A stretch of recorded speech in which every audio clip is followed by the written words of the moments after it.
Hello guys, एक नए topic के साथ मैं प्रोफेसर आप सभी लोगों का स्वागत करता हूँ। Today's topic is valence electron and balancing. So as we know, अभी तक हम लोगों ने जिन टॉपिक्स पे काम किया, इन मॉडल्स पे काम किया स्ट्रक्चर ऑफ एटम को लेकर के, वहाँ से हमें बहुत सारी चीज़ें नई पता चली और उनके अकॉर्डिंग हम ये जान पाए कि किसी भी एटम के अंदर इलेक्ट्रॉन, प्रोटॉन और न्यूट्रॉन्स का क्या पोजीशन होता है। इलेक्ट्रॉन्स कहाँ होते हैं, प्रोटॉन कहाँ होते हैं, न्यूट्रॉन्स कहाँ होते हैं। साथ ही हम ये भी जान पाए बोर बड़ी मॉडल में कि how many electrons can be accommodate in particular shell. That was given by 2n square law. And today's we will discuss about the valency. So valency पर जाने से पहले this is very important to know what make the valency. So अगर हम electronic configuration की बात करें, electronic configuration is basically the distribution of electron in different shells. अलग अलग शेल्स में इलेक्ट्रॉन्स किस तरीके से डिस्ट्रीब्यूट होते हैं, किस तरीके से हम उनको डिस्ट्रीब्यूट करते हैं, this is called electronic configuration. So in this diagram we can see the different shells. This is K shell, L shell and M shell. So हमारे पास तीन अलग अलग शेल्स हैं जिनमें हम इलेक्ट्रॉन्स को देख पा रहे हैं। In K shells there are 2 electrons and as you know that the maximum number of electron in these cells is 2 according to 2n square law. The next, this is L shell. So in this we can see there are 8 electrons and in the last cell this is M, only 1 electron. So if we write the electronic configuration, this is 2 8 1. So इस electronic कन्फिग्रेशंस को देख करके हम ये पता कर सकते हैं कि वेदर दिस एलिमेंट, जो भी एलिमेंट है, मान लिया ये कोई एक्स एलिमेंट है, ये एक्स एलिमेंट का नेचर क्या होगा, ये मेटल होगा, नॉन मेटल होगा, whether it is acidic nature show करेगा या बेसिक नेचर शो करेगा, whether it is reducing agent और ऑक्सीडाइजिंग एजेंट। ये बहुत सारी केमिस्ट्री के जो फिनोमेना है उनको हम यहां से पता कर सकते हैं। But the very first we will start with the valence electron. So there are 2 type of electrons are arrange around the nucleus of an atom. Those electrons which are close to nucleus, they are known as bonded electrons. And in this electronic configuration we will see this is the last electron in the outermost shell. So we can say valence electrons means the electron present in the outermost shell. Electron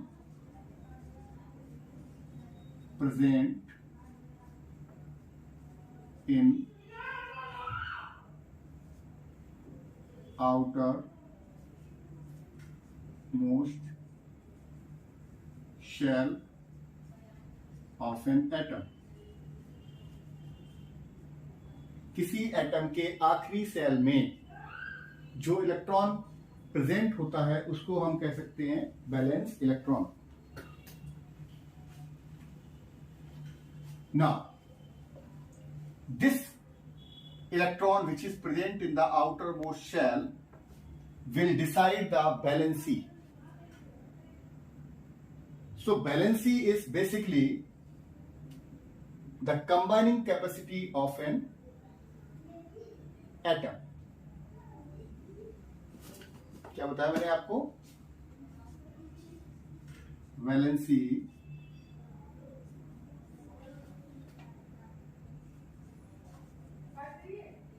combining capacity of an atom। किसी atom की combining capacity मतलब how many electron it required to combine with other atom और how many electrons are excess जिन्हें ये दूसरों को donate कर सकता है, इसको हम वैलेंसी कह सकते हैं। किस तरीके से कोई एटम दूसरे के साथ में कंबाइन करके मॉलिक्यूल फॉर्म करता है, कोई कंपाउंड फॉर्म करता है, ये डिसाइड होता है उसकी वैलेंसी से। अब इसको थोड़ा और आगे समझने की कोशिश करते हैं हम लोग। सो वैलेंसी कैसे डिसाइड होती है, कैसे निकाल सकते हैं हम इलेक्ट्रॉनिक कॉन्फ़िगरेशन से, वो भी आप समझिए। Suppose there are two element X and Y. So X has electronic configuration 281 and Y has electronic configuration 287 and Z has electronic configuration 283. So there are X, Y, Z, three element here which has electronic configuration as above. So we will see the electron present in the outermost shell is here 1, here 7, and for Z the number of valence electron is 3. These are bonded electrons. These electrons will not take part in the chemical reaction. In electrons का chemical reaction के साथ में कोई लेना देना नहीं है. They will not take part in any combination. So only those electrons which are present in the last shell are responsible for any type of chemical combination. If we have only 1, 2 or 3 electron, it will show the valency as the number of last shell electron. तो अगर हम इसकी valency की बात करेंगे तो इसकी valency +1 रहेगी। +1 क्यों रहेगी? क्योंकि जब ये केमिकली कंबाइन करेगा किसी दूसरे एटम के साथ में तो ये एक इलेक्ट्रॉन को डोनेट करेगा। इसके पास एक इलेक्ट्रॉन एक्स्ट्रा है, इसका जो भी कॉन्फ़िगरेशन है उसके अकॉर्डिंग। अगर ये एक इलेक्ट्रॉन हट जाएगा तो यहाँ पर लास्ट शेल में 8 इलेक्ट्रॉन आ जाएंगे और फिर वो स्टेबल कैटेगरी में चला जाएगा। And chemistry is all about the stability, how to attain stability. This is the basis of chemistry. Here we can see there are 7 electrons. So the valency will be 7 minus 8, that is -1. -1 का मतलब है कि ये एक electron कहीं से gain करेगा अपने ऑक्टेट को पूरा करने के लिए। 8 इलेक्ट्रॉन लास्ट सेल में होंगे तो ये ऑक्टेट पोजीशन एक्वायर कर लेगा और फिर ये स्टेबल हो जाएगा। तो स्टेबिलिटी के लिए इसको एक इलेक्ट्रॉन चाहिए जो कि ये कहीं से अरेंज करेगा। Here we have 3 electron, so the valency will be +3. It means this Z has 3 electron excess from its octet. अपने ऑक्टेट से 3 इलेक्ट्रॉन ज्यादा है। तो जितने भी अभी आपने क्या देखा कि जितने भी मेटल्स होते हैं उनकी वैलेंसी +1, +2, +3। मतलब if an electronic configuration has 1, 2 or 3 valence electron, we can say this is metal. If they have 5, 6, 7 electron in the last cell, so they are non-metal.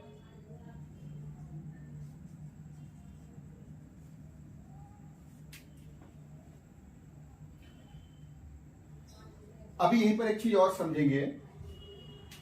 अगर किसी के लास्ट सेल में 8 इलेक्ट्रॉन हैं, last cell, it means इसका last cell complete है। It does not require any more electron, it is stable chemically, so it is inert.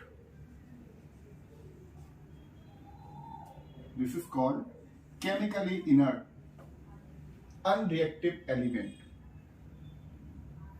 So simply you can say those electron which has 8 electron in its last shells, they are known as inert electrons.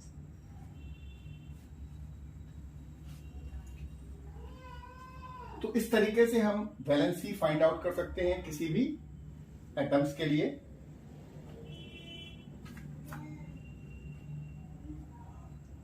तो दो बातें यहां से निकल के आई। Metals जितने भी होते हैं वो पॉजिटिव वैलेंसी शो करते हैं, जबकि नॉन मेटल्स जितने भी होते हैं वो नेगेटिव वैलेंसी शो करते हैं। तो आई थिंक आपको समझ में आ गया होगा। फिर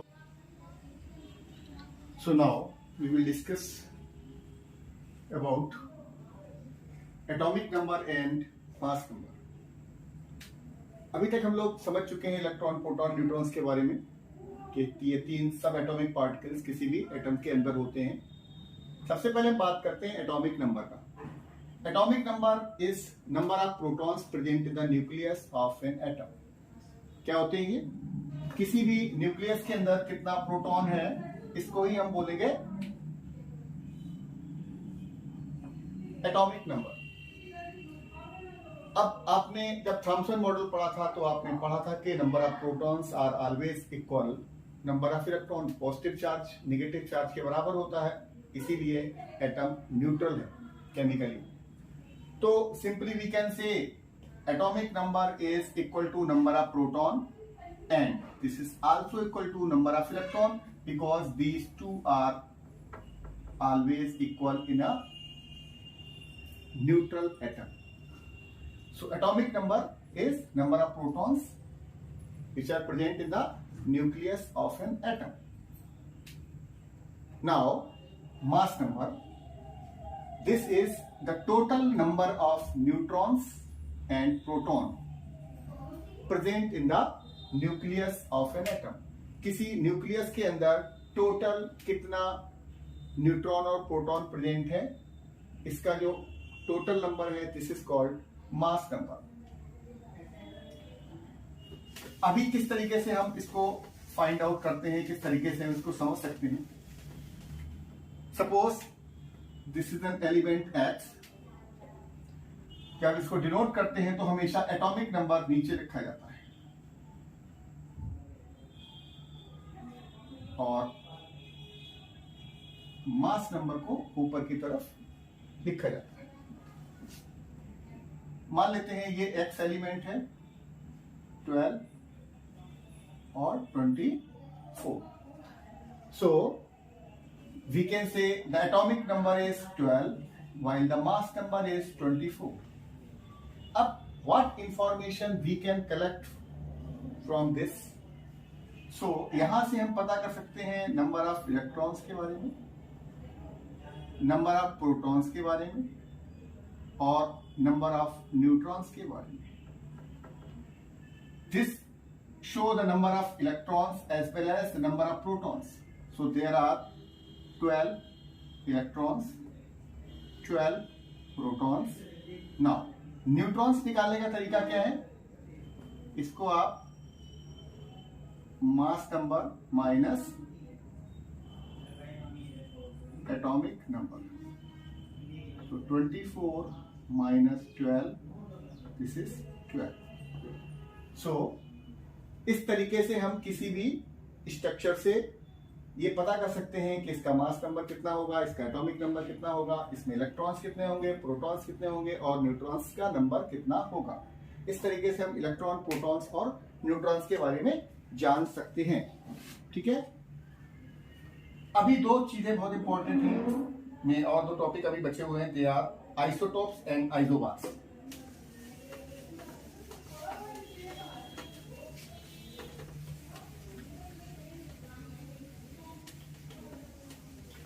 आइसोटॉप्स एंड आइसोबार्स। सबसे पहले हम बात कर रहे हैं आइसोटॉप्स।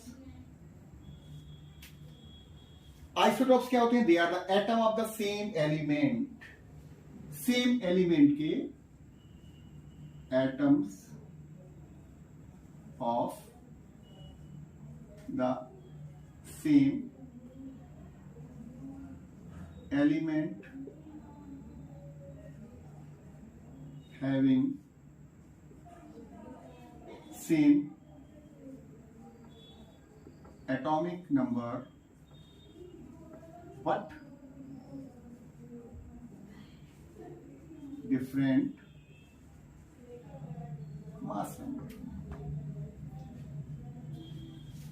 एक तो ये कि ये किसी एक पर्टिकुलर एलिमेंट के ही एटम होंगे और इसका एटॉमिक नंबर सेम रहेगा जबकि मास नंबर डिफरेंट हो जाएगा। तो isotopes are the atom of the same element having same atomic number but different mass number. जैसे कि हाइड्रोजन के लिए 1H1 protium, 1H2 deuterium and 1S3 tritium।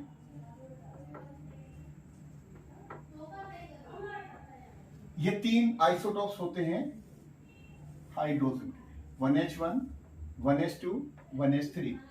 अब आप देखेंगे यहां पर एटॉमिक नंबर 1 है, मास नंबर भी 1 है। यहां पर एटॉमिक नंबर 1 है जबकि मास नंबर चेंज हो गया है। यहां पर एटॉमिक नंबर 1 है लेकिन मास नंबर 3 हो गया, यानी कि simply you can see the atomic number is same for all three isotopes of hydrogen while the mass number is different for all three isotopes of hydrogen. The next is isobars.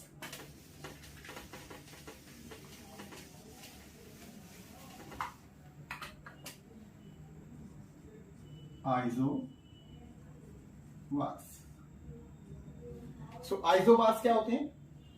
They are the atom of different element. क्या होते हैं? Atoms of different elements, अलग अलग elements के atoms हैं, having same mass number but different atomic number। सो दो चीजें उसमें आइसोटॉप्स में आपने देखा था कि उनका एटॉमिक नंबर सेम था जबकि यहां पर मास नंबर सेम है और एटॉमिक नंबर इनका डिफरेंट होता है। जैसे कि अगर हम देखें दो स्ट्रक्चर्स को, ये कैल्शियम है, 20 atomic number and 40 is the mass number. अभी हम देखेंगे दूसरा, दिस इज आर्गन, 18, 40। सो सिंपली आप देखेंगे कि यहां पर एटॉमिक नंबर चेंज हो गया है जबकि मास नंबर दोनों का सेम है and these are not from the same element. तो isotopes are the atom of the same element while isobars are the atom of the different element having same mass number but different atomic number। तो ये भी एक बहुत अच्छा topic है। अभी इस चैप्टर को कंक्लूड करने का, स्ट्रक्चर ऑफ एटम को अगर हम बहुत अच्छे से समझने की कोशिश करें तो हमें सीक्वेंस से सारे टॉपिक्स को पढ़ना होगा। सारे मॉडल्स को पढ़ना होगा, ठीक है। और जब हम सारे मॉडल्स को एक साथ में देखते हैं तो हम पाते हैं कि सारे मॉडल्स में कुछ ना कुछ सीक्वेंस ग्रेजुअल चेंज आपको देखने को मिलता है कि इस मॉडल में यहाँ तक डिस्कवरी हुआ, उसका अगला मॉडल कुछ नया लेके आता है। तो जब भी आप इस टॉपिक को, इस चैप्टर को तैयार करें, आप पिछले वाले टॉपिक को अगर दिमाग में एक साथ लेकर चलेंगे तो आपको बहुत इजीली वो कॉन्सेप्ट समझ में आएगी। अगर आप केवल एक टॉपिक पर फोकस करेंगे, पिछला वाला टॉपिक दिमाग में नहीं रखेंगे, तो निश्चित रूप से आपको कुछ ना कुछ प्रॉब्लम आएंगी। तो जब भी आप ये इस चैप्टर को तैयार करें, this is very important and basic chapter I think for the chemistry, क्योंकि अभी आप जहां तक देखेंगे आगे की जो भी आप केमिस्ट्री पढ़ेंगे उसमें इस चैप्टर का बहुत ही इंपॉर्टेंट रोल है। और ये चैप्टर सिर्फ आपको अच्छे मार्क्स नहीं दिलाता, बल्कि आपको केमिस्ट्री को समझने में बहुत ही हेल्पफुल है। सो आई थिंक सभी जो मेरे साथ जुड़े हुए हैं, जो मुझे फॉलो करते हैं, ठीक है, वो इजी वे में किस तरीके से आप एक कॉन्सेप्ट बना सकते हैं टॉपिक्स को लेकर के, इसको अच्छे से समझेंगे, ठीक है। उसके बाद में नए टॉपिक के साथ फिर आपसे मिलते हैं। Till then, good bye.